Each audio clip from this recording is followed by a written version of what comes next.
जूते खा नेकी कर। नयस कुम्हार, उसकी बेटी गुलजान और सूदखोर जाफर अमीर की अदालत से कुछ दूर आकर तन्हाई में एक पेड़ के नीचे रुक गए। नयस कुम्हार बड़ा ही सहमा हुआ और दुखी दिखाई दे रहा था। उसकी आंखें नम थी, जबकि सूदखोर जाफर के चेहरे पर विजयी चमक दिखाई दे रही थी। वृक्ष के नीचे रुककर उसने गुलजान को संबोधित किया। ए मेरे ख्वाबों की मलिका, ए प्यारी गुलजान, 1 घंटा बीतना भी क्या बीतना। अब तक तेरा बाप मेरा कर्ज नहीं चुका पाया, तो भला 1 घंटे में कौन सा करिश्मा हो जाएगा। लिहाजा अब तू अपने आप को मेरे कब्जे में समझ, क्योंकि अमीर का फैसला मेरे हक में हुआ है। मैं तेरा आशिक हूं। तेरे हुस्न की एक झलक ने ही मुझे तेरा दीवाना बना दिया है। ए हसीना, अब तो तेरे बिना एक पल भी गुजारना मेरे लिए भारी है। अब से ठीक 1 घंटे बाद तू मेरे घर आ जाएगी। अगर तू मेरे मन मुताबिक चलेगी, तू राज भी करेगी और मैं तेरे बाप के साथ भी अच्छा बर्ताव करूंगा।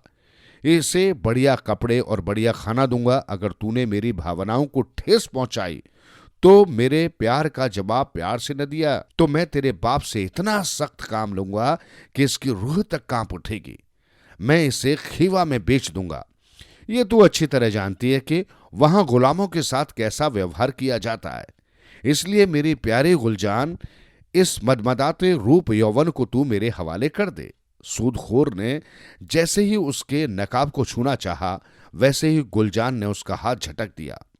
इस छेड़छाड़ में गुलजान की एक झलक मुल्ला नसरुद्दीन को भी मिल गई, जो अपने गधे पर सवार सामने की ओर से चला आ रहा था। उसके रूप यौवन की एक झलक पाकर मुल्ला नसरुद्दीन अपनी सुध बुध खो बैठा। उसे लगा मानो उसने दुनिया की पहली आखिरी हसीन औरत देख ली हो और अब उसके लिए दुनिया में कुछ बचा ही ना हो। सूदखोर को देखकर अनायास ही उसके मुंह से निकला, या अल्लाह, ये कुबड़ा, ये गलीच काड़ा, ये लंगड़ा सुअर इस हसीना के पाक दामन को मैला करना चाहता है। ये तो इसका ऐसा गुनाह है जिसके लिए सजाए मौत भी कम है। लानत है मुझ पर जो मैंने इस गंदे आदमी को डूबने से बचाया। ये तो नेकी कर और जूते खा वाली बात हो गई। खैर कोई बात नहीं, गंदे सुअर, तुझे भी भुगतूंगा। साले गलीश, अब तू नायस कुम्हार की बेटी को छू भी नहीं पाएगा। अबे जलील, 1 घंटे में तो दुनिया उलट पुलट हो जाती है, बादशाहत बदल जाती है। मैं 1 घंटे में ऐसा करिश्मा करके दिखाऊंगा जो दूसरा कोई 1 साल में भी नहीं कर सकता है। बड़बड़ाते हुए उसने पुनः सूदखोर की तरफ देखा। वो कह रहा था, ए नायस, 1 घंटे बाद अपनी बेटी के साथ पेड़ के नीचे मिलना। ठीक 1 घंटे बाद मैं तुमसे यहां आकर मिलूंगा। छिपने या भागने की कोशिश मत करना। मैं तुम्हें सागर की गहराइयों से भी निकालने की कुव्वत रखता हूं। और हां गुलजान, इस बात को एक बार फिर ठीक से समझ लो कि तुम्हारे वालिद की बाकी जिंदगी तुम्हारी इस समझदारी पर ही टिकी हुई है। ये कहकर सूदखोर गुलजान के ख्यालों में डूबा एक ओर चल दिया। बूढ़ा कुम्हार और उसकी बेटी थक कर वृक्ष के नीचे ही बैठ गए। न्याज कुमार की आंखों में चिंता के साए लहरा रहे थे। सूदखोर जाफर गुलजान और नायस कुम्हार से अभी कुछ ही दूर गया था कि मुल्ला नसरुद्दीन उन दोनों के पास आ पहुंचा और बोला, बुजुर्गवर, अमीर की अदालत में मैंने तुम्हारा मुकदमा भली भांति सुना। मुझे बड़ा दुख है कि तुम लोग इस समय बड़ी मुसीबत में हो। ऐ मेरे बुजुर्ग, मुझसे जो हो सकेगा तुम्हारी मदद करूंगा। अल्लाह पर भरोसा रखो, वो बड़ा करिश्मा साज है। नायस कुम्हार ने एक नजर ऊपर से नीचे तक मुल्ला नसरुद्दीन को देखा, फिर उसके चेहरे पर निराशा में वृद्धि होती चली गई। वो बोला, ए भले मुसाफिर, तुम्हारे कपड़ों पर लगे पैबंद तुम्हारी कहानी खुद कह रहे हैं। इन्हें देखकर मैं कैसे विश्वास करूं कि तुम इस बुरे वक्त में मेरी मदद करोगे। मेरा कर्जा कोई छोटा मोटा नहीं है बेटे, पूरे 500 तकों की जरूरत है मुझे। मेरे तो सारे मित्र और सगे संबंधी भी गरीब हैं, जो कि सूदखोर के सताए हुए हैं। कोई भी रईस मेरा मित्र नहीं है जो इस मौके पर मेरी मदद करे।